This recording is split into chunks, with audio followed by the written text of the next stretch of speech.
Hello दोस्तों, कुछ reports आ रही है जिसमें क्या आता है रिच और पुअर के बारे में इंडिया को लेके कॉन्सेप्ट हो रहा है। अभी हाल में कुछ अच्छे खासे जो न्यूज़पेपर्स है, इंडियन एक्सप्रेस और द हिंदू में, ठीक है, कि ये रिपोर्ट्स आ रही हैं कि कुछ पैसा, ठीक है, जैसे कि 40% लोगों का पैसा 1.5% इंडियन के पास है, ठीक है।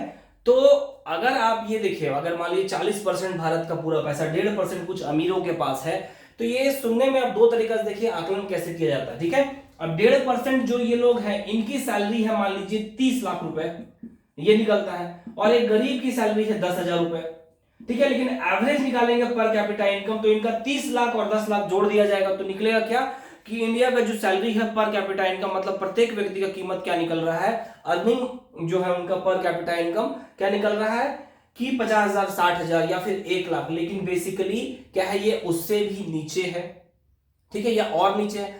तो देखिए, पर कैपिटा इनकम टोटल जोड़ के पॉपुलेशन से डिवाइड कर दिया जाता है। तो भैया इसमें इक्वालिटी कहां आई, बात आप समझिए, इस बात को ध्यान से देखिए, ठीक है। ये है, इनके पास मान लीजिए कि 30 लाख सैलरी है, उसके बाद ये शेयर्स में पैसे लगाते हैं, इनके पास पैसा और बिजनेस में लगाते हैं। लेकिन जो ये है, इसका 10 या 20 का इनकम है, ये और कैसे दूसरी जगह पैसा लगा सकता है। इसलिए कुछ रिपोर्ट्स आ रही हैं कि बहुत सारा इकट्ठा पैसा कुछ लोगों के पास है, ठीक है। अब यहां पर कॉन्सेप्ट एक लगता है कि रिच रिच बिकम्स रिचर, ठीक है, पुअर बिकम्स पुअर, यहां पर एक कॉन्सेप्ट आ रहा है।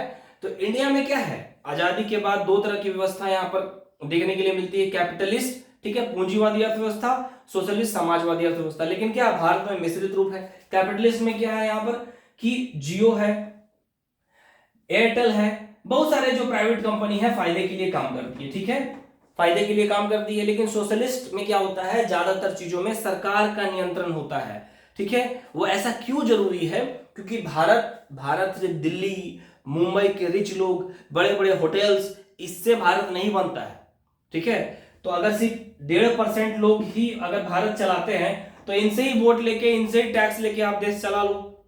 बात समझिए इस बात को, क्योंकि अगर 1.5% के पास पैसा है, सपोज दैट है कि मैं बहुत रिच पर्सन हूं, ठीक है, मैंने कोई शर्ट लॉन्च किया और उसको सही रेट में बेचा, लोगों के पास एडवर्टाइज करके लोगों तक पहुंचाया मैंने उसे, तो क्या होता है, मेरे पास लोगों का ही पैसा इकट्ठा हुआ ना, ठीक है। मैंने जैसे कि मेरी एक शर्ट की मैन्युफैक्चरिंग कॉस्ट 100 रुपए आई, मैंने उसे 180 में बेचा, ठीक है। अगर मैंने उसे 1 करोड़ या 10 करोड़ लोगों के बीच में बेच दिया, भारत के बाद ही 150 करोड़ आसपास, 140 करोड़ आसपास है, तो इसे कुछ नहीं, 10 करोड़ के पास मैंने बेच दिया, तो 10 करोड़ इंटू 180 आप कर दीजिए, तो उतने पैसे टैक्स दे के 100 रुपीज, 150 रुपए, जो 50 रुपए है इंटू 10 करोड़ करेंगे तो उतना मेरा बेनिफिट आ जाएगा।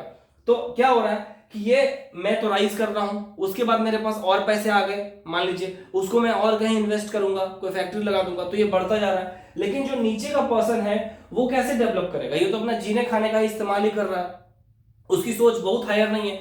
इसीलिए भारत में समाजवादी अर्थव्यवस्था आती है कि नहीं, क्या होता है, जो नीचे तबके के लोग हैं उनको रिजर्वेशन देना, क्योंकि कोई अगर जंगल के आदिवासी इलाके में जहां पर सिर्फ वो नदी से पानी पीते हैं, ठीक, कंदमूल से जीवन करते हैं, मैं आजादी के बाद की बात कर रहा हूं, अभी तो थोड़ा विकसित दिखने के लिए मिल रहा है, ठीक है। तो ये इनकी गलती नहीं है सर, इनकी गलती नहीं है।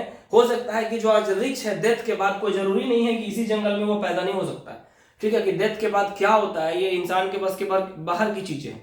तो इस तरह से भारत में पूंजीवादी अर्थव्यवस्था और समाजवादी अर्थव्यवस्था दोनों को लाया गया, ताकि यहां पर मिश्रित रूप से चलिए, क्योंकि यहां पे प्राइवेट एंटिटीज की भी अच्छी जरूरत है और सरकार के सहयोग की भी जरूरत है, गरीबों के साथ अन्याय ना हो। अब देखिए, दो तीन चीज मैं आपको बताता हूं कि अगर इनमें से अगर ये ज्यादा राइज करने लगे तो समाज दो वर्गों में बंटने लगता है, ठीक है, ठीक है। और इसीलिए फिर यहां पर फ्रांस की क्रांति हुई थी, क्योंकि नीचे तबके के लोगों को बहुत दबाया जा रहा था, ऊंचे तबके के लोग क्या होता है, उनके लाइन में भी लग जाते थे, फर्स्ट स्टेट, सेकंड स्टेट के लोग, थर्ड स्टेट के लोग, अगर उनके लाइन में लग जाते हैं तो वो उनको हीन समझते, जैसे इंडिया में dogs and Indians are not allowed बोला जाता था, ठीक है।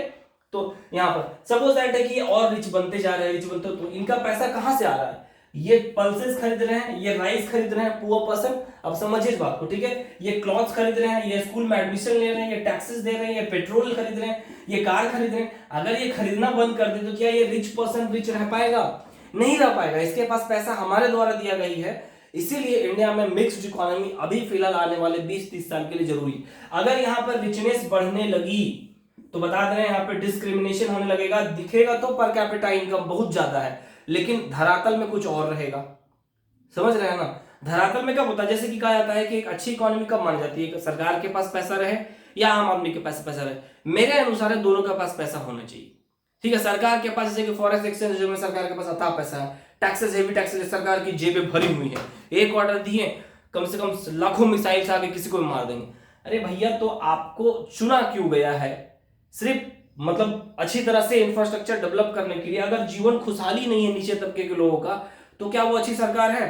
तो आप उतना ज्यादा तो उन्हीं लोग से वोट बोल के सरकार बना लो। जैसे कि एक जंगल में मान लीजिए कल को जाके कोई प्राइम मिनिस्टर उसी जगह पे बिठा दिया जाए और वहां कोई ना हो, तो क्या अकेले वो बोल पाएंगे कि जस्ट आई एम पीएम? ठीक है, सपोज दैट मैं ही हूं, तो आई एम पीएम करके मैं ढिंढोरा पिंड जाऊं, तो क्या लोमड़ियां, मुर्गी, ठीक है, बतखें, ठीक है, चिड़िया, ये मुझे पहचानेगी कि ये प्रधानमंत्री है, मुझे इसको ऑर्डर्स को फॉलो करना चाहिए? ठीक है, नहीं होता। तो इसी तरह से इसमें क्या होता है कि दोनों की भागीदारी बहुत जरूरी है। और कुछ रिपोर्ट्स आ रहे हैं कि रिचनेस की संख्या बढ़ रही है, ठीक है, अनएम्प्लॉयमेंट राइज हो रहा है इंडिया में, that is not a good sign. Raghuram Rajan sir ने भी इस बात को कहा कि अनएम्प्लॉयमेंट, आप ठोस चीजों पर काम करो। सपोज दैट है कि अचानक एफडीआई, ठीक है, इन्वेस्टमेंट बढ़ने लगा, कोई कंपनी ग्रो कर रही है, तो आपका धीरे धीरे जीडीपी दिखने लगा। लेकिन जो अगर आप युवा को एम्प्लॉयमेंट देते हैं, ठीक है, गांव गांव में विकास होता है, तो वो ठोस विकास, वो स्थायी है। ठीक है, चार कंपनी बहुत ऊपर चली गई, कोलैप्स करेगी, तो फिर कैसे संभालेंगे आप उसे? इसीलिए बैलेंस जरूरी है मिश्रित अर्थव्यवस्था की।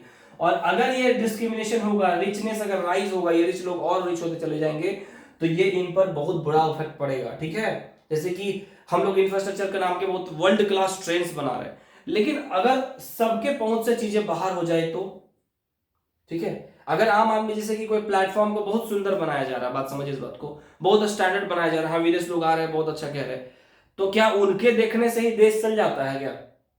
आम आदमी वहां पर विजिट नहीं कर सकता है, क्योंकि प्लेटफॉर्म की टिकटें वहां पर स्टे करने के लिए उसके चार्जेस बहुत ज्यादा है। तो इस तरह का सोचना बहुत जरूरी होता है, नहीं तो समाज इसी तरह से हमेशा दो वर्गों में बंटता है और विद्रोह की शुरुआत होती है। ठीक है, तो इस बात को मैंने क्यों बताया, इकोनॉमी को जोड़ के मैंने सोसाइटी और कंट्री के सोशल वेलफेयर को मैंने ऐड करने का कोशिश किया। ठीक है, ये तीन चीजें। ठीक, अच्छा लगे तो लाइक कर दीजिएगा, दोस्तों के बीच शेयर भी कर दीजिएगा। Thank you and best of luck to all of you.